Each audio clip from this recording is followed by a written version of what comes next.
Chinese spy balloon making its way across the country. The incident leading the Secretary of State to postpone his high-stakes trip to China. And now the Pentagon is in discussions over a potential plan to shoot it down with only a small window to pull it off. ABC's White House correspondent Mary Alice Parks is on the North Lawn with the details. Mary Alice, good morning. Good morning. U.S. officials insist that this balloon does not pose any threat, but of course they are tracking it closely as it continues to move across the country. This morning, that Chinese balloon on the move.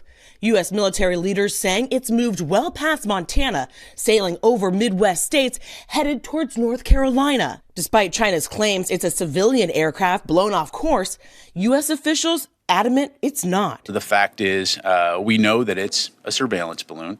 Secretary of State Antony Blinken postponing his trip to China planned for next week, saying now is not the time to meet. I made clear that the presence of this surveillance balloon in U.S. airspace is a clear violation of U.S. sovereignty and international law, that it's an irresponsible act. Overnight, the Chinese Foreign Ministry responding, saying, we respect that.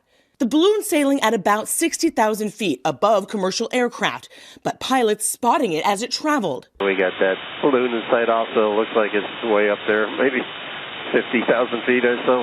Pentagon officials confirming the balloon has a large bay of technology attached underneath, roughly the size of 3 buses. And they say the balloon is maneuverable. Officials also spotting a second Chinese surveillance balloon over South America. U.S. officials say they are talking to China about this and insisting that for now the balloon poses no threat. Military commanders have assessed that there is no physical or military threat to people on the ground.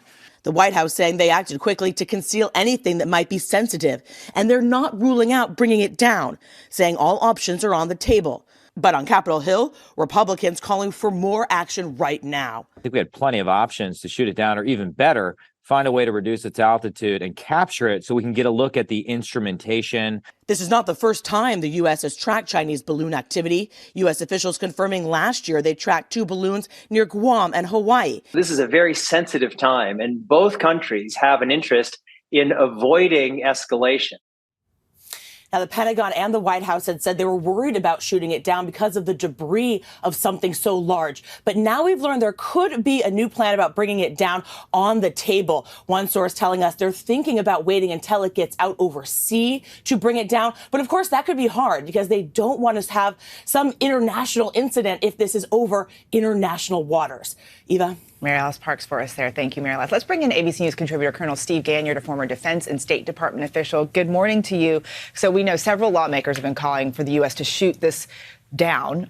Why haven't they done this yet? Well, shooting it down is easier said than done. You think about if you're going to use a missile, that's going to spray hot metal over a large area. There, it's up at 60,000 feet, so it does have a danger. And because of where it is now over heavily populated areas in the U.S., that makes it a safety issue.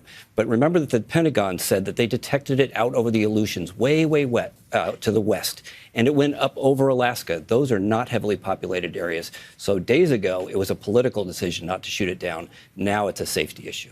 Okay, so what is this path that it's on? What could it be looking at? Yeah, if you look at where it started in China, it actually went up the whole length of Japan, and then it came up over the Aleutians. It went across Alaska, went by Eielson Air Force Base, a sensitive Air Force base we have up there, came back down, went into Montana. We have ICBMs based in Montana that it may have wanted to look at, came down into Missouri. We keep B2s at Whiteman Air Force Base. But the key here is we don't know what it's looking for. Is it taking pictures? Is it doing signals intelligence where it's intercepting communications?